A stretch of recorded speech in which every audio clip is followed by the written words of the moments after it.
മഹാഭാരതത്തിന്റെ മഹത്തായ ഇതിഹാസത്തിൽ ഒരു കഥാപാത്രം പ്രതിരോധശേഷി, ബുദ്ധി, വിധി എന്നിവയുടെ പ്രതീകമായി വേറിട്ടു നിൽക്കുന്നു.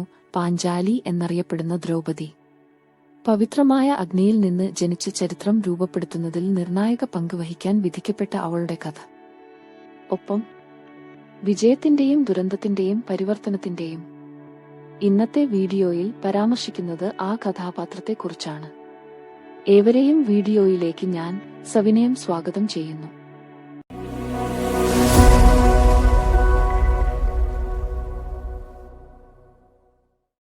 ദ്രൗപദിയുടെ യാത്ര ആരംഭിക്കുന്നത് അസാധാരണമായ ഒരു സംഭവത്തോടെയാണ്. പാഞ്ചാലത്തിലെ രാജാവ് ദ്രുപദൻ ദ്രോണാചാര്യനോട് പ്രതികാരം ചെയ്യുന്നതിനായി ഒരു ദിവ്യമിത്രത്തെ വിളിക്കാൻ ഒരു യജ്ഞം നടത്തുന്നു. പവിത്രമായ അഗ്നിജ്വാലയിൽ നിന്ന് അതിശയകരമായ ഒരു സുന്ദരിയായ സ്ത്രീ ഉയർന്നുവരുന്നു. ദ്രൗപദി. അവളുടെ ഇരുണ്ട നിറത്തിന് കൃഷ്ണ എന്നും വിളിക്കപ്പെടുന്നു. അവളുടെ സഹോദരൻ ദൃഷ്ടദ്യുമ്നൻ ദ്രോണരെ പരാജയപ്പെടുത്താൻ ജനിച്ച ഒരു യോദ്ധാവായിരുന്നു. അവളുടെ ജന്മത്തെ ചുറ്റിപ്പറ്റിയുള്ള ഒരു ദൈവിക പ്രവചനം. ദ്രൗപദി വലിയ മാറ്റം കൊണ്ടുവരുമെന്നും അവളിലൂടെ മഹാനായ യോദ്ധാക്കളുടെ വിധി തീരുമാനിക്കുമെന്നും പറയപ്പെടുന്നു.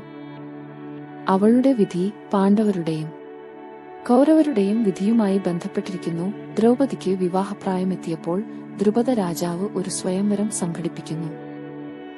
അവൾക്ക് തന്റെ ഭർത്താവിനെ തിരഞ്ഞെടുക്കുവാനുള്ള ഒരു ചടങ്ങ് ശക്തമായ ഒരു വെല്ലുവിളി എന്ന പോലെ സജ്ജീകരിച്ചിരിക്കുന്നു. കമിതാക്കൾ കനത്ത വില്ലു ഉയർത്തി ഞാൻ ബന്ധിക്കുകയും വെള്ളത്തിൽ പ്രതിഫലിക്കുന്ന വസ്തു ലക്ഷ്യമാക്കി അമ്പ് തൊടുക്കുകയും വേണം. കൗരവരും പാണ്ഡവരും ഉൾപ്പെടെ ദൂരദേശങ്ങളിൽ നിന്നുള്ള രാജകുമാരന്മാർ ബ്രാഹ്മണ വേഷത്തിൽ ഒത്തുകൂടുന്നു. മൂന്നാമത്തെ പാണ്ഡവനായ അർജുനൻ മുന്നോട്ടു പോകുന്നതുവരെ ആരും വിജയിക്കില്ല. സമാനകളില്ലാത്ത നൈപുണ്യത്തോടെ അവൻ ചുമതല നിറവേറ്റുകയും ദ്രൗപദിയുടെ കൈ ഗ്രഹിക്കുകയും ചെയ്യുന്നു. എന്നിരുന്നാലും അപ്രതീക്ഷിതമായ ഒരു വഴിത്തിരിവ് പിന്തുടരുന്നു.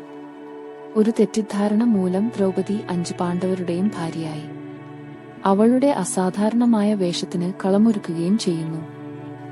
വനവാസകാലത്ത് പാണ്ഡവർ ഭിക്ഷയെടുത്താണ് ജീവിച്ചിരുന്നത്.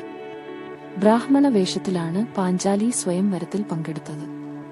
ശേഷം ദ്രൗപദിയുമായി ഏകചക്ര ഗ്രാമത്തിലെ കുടിലിനു മുമ്പിലെത്തി പറഞ്ഞു, ഇന്ന് ഞങ്ങൾക്ക് ഒരു ഭിക്ഷ കിട്ടിയിട്ടുണ്ടമ്മേ. കുടിലിനു പുറത്തിറങ്ങാതെ പാണ്ഡവരുടെ അമ്മയായ കുന്തിദേവി പറഞ്ഞതിങ്ങനെയായിരുന്നു, നിങ്ങൾ 5 പേരും പങ്കിട്ടെടുത്തു കൊള്ളുക. കുടിലിൽ നിന്ന് പുറത്തു വന്നപ്പോഴാണ് താൻ പറഞ്ഞത് അബദ്ധമായി പോയി എന്ന് കുന്തിദേവിക്ക് മനസ്സിലായത്. കുപ്രസിദ്ധമായ പകിടകളിക്കിടെ ദ്രൗപദിയുടെ പരീക്ഷണങ്ങൾ ഉച്ചസ്ഥായിയിലെത്തുന്നു. മൂത്ത പാണ്ഡവനായ യുധിഷ്ഠിരൻ തന്റെ രാജ്യവും സഹോദരന്മാരും ഒടുവിൽ ദ്രൗപദി തന്നെയും ഉൾപ്പെടെയുള്ള കൗശലക്കാരായ കൗരവരോട് എല്ലാം നഷ്ടപ്പെടുന്നു. കൗരവ സഭയിലേക്ക് വലിച്ചിരിച്ച് ദുശ്ശാസനൻ അവളുടെ വസ്ത്രം അഴിക്കാൻ ശ്രമിക്കുന്നതിനാൽ അവൾ അപമാനത്തിന് വിധേയയായി. എന്നിരുന്നാലും ദ്രൗപദിയുടെ വസ്ത്രങ്ങൾ അനന്തമായി തീരുന്നതിനാൽ ഭഗവാൻ കൃഷ്ണനിലുള്ള അചഞ്ചലമായ വിശ്വാസം അവളെ രക്ഷിക്കുന്നു. ഈ സംഭവം ഒരു വഴിത്തിരിവായി മാറുന്നു. നീതിക്കായുള്ള അവളുടെ പ്രതിജ്ഞയെ ജ്വലിപ്പിക്കുകയും കുരുക്ഷേത്രയിലെ മഹത്തായ യുദ്ധത്തെ മുൻനിഴലാക്കുകയും ചെയ്യുന്നു. അവളുടെ അപമാനം ഒരു വ്യക്തിപരമായ ദുരന്തമല്ല, മറിച്ച് ധർമ്മത്തിന്റെ അധപതനത്തെ പ്രതീകപ്പെടുത്തുന്ന ഒരു നിമിഷമാണ്. അത് പുനഃസ്ഥാപിക്കണമെന്ന് ആവശ്യപ്പെടുന്നു. പാണ്ഡവരുടെ 13 വർഷത്തെ വനവാസത്തിനിടയിൽ ദ്രൗപദി ഒരു രാജ്ഞി എന്നതിലുപരിയായി തെളിയിക്കുന്നു. അവളുടെ അചഞ്ചലമായ ദൃഢനിശ്ചയം അവളുടെ ഭർത്താക്കന്മാരെ അവരുടെ രാജ്യം വീണ്ടെടുക്കുന്നതിൽ ശ്രദ്ധ കേന്ദ്രീകരിക്കാൻ പ്രചോദിപ്പിക്കുന്നു.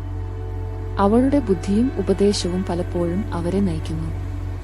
അവരെ അവരുടെ യാത്രയിൽ തുല്യ പങ്കാളിയാക്കുന്നു. കഷ്ടപ്പാടുകൾക്കിടയിലും ദ്രൗപദി ഒരിക്കലും നീതിക്കായുള്ള തന്റെ അന്വേഷണത്തിൽ പതറിയില്ല. അവളുടെ ശക്തിയും പ്രതിരോധശേഷിയും അവളുടെ സ്വഭാവത്തിന്റെ തെളിവായി വർത്തിക്കുന്നു. സ്ത്രീലിംഗ കൃപയും കഠിനമായ നിശ്ചയദാർഢ്യവും ഉൾക്കൊള്ളുന്നു. വ്യക്തിപരമായ നഷ്ടങ്ങൾക്കിടയിലും ദ്രൗപദിയുടെ പാരമ്പര്യം നിലനിൽക്കുന്നു.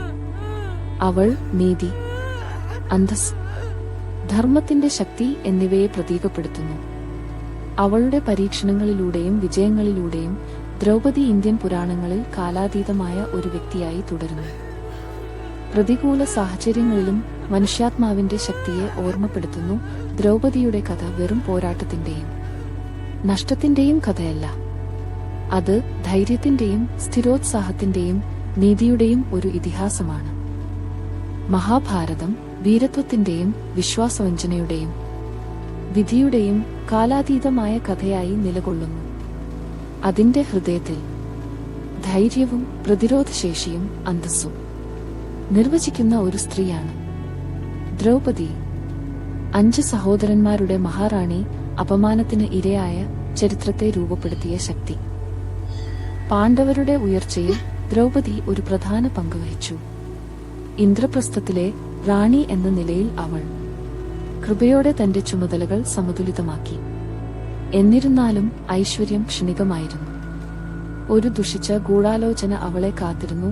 യുദ്ധം നടന്നത് ധർമ്മത്തിനു വേണ്ടി മാത്രമല്ല, ദ്രൗപദിയുടെ ബഹുമാനത്തിനു വേണ്ടിയാണ്. പാണ്ഡവർ വിജയിച്ചു, പക്ഷേ ചെലവ് വളരെ വലുതായിരുന്നു. ദ്രൗപദി പാണ്ഡവരുടെ സ്വർഗത്തിലേക്കുള്ള അവസാന യാത്രയിൽ ചേർന്നു. അവൾ വഴിയിൽ വീണു. അവളുടെ മർത്യജീവിതം അവസാനിച്ചു. പക്ഷേ അവളുടെ പൈതൃകം യുഗങ്ങളായി നിലനിൽക്കുന്നു.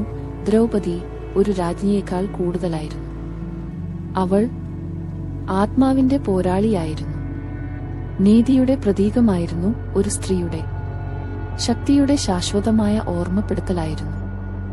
അവളുടെ കഥ നമ്മെ സഹിഷ്ണുത, വിശ്വാസം, ശരിയുടെ അചഞ്ചലമായ പിന്തുടരൽ എന്നിവയെക്കുറിച്ച് പഠിപ്പിക്കുന്നു. ഈ വീഡിയോ ഇവിടെ അവസാനിക്കുകയാണ്. വീഡിയോ കണ്ടതിന് നന്ദി. പുരാതന ഇന്ത്യയിൽ നിന്നുള്ള കൂടുതൽ കാലാതീതമായ കഥകൾ ഞങ്ങളോടൊപ്പം പര്യവേക്ഷണം ചെയ്യുക. ലൈക്ക് ചെയ്യാനും പങ്കിടാനും സബ്സ്ക്രൈബ് ചെയ്യാനും മറക്കരുത്. വീണ്ടും പുതിയ വീഡിയോയുമായി വരുന്നവരെ ഏവർക്കും ശുഭദിനം. Have a nice day.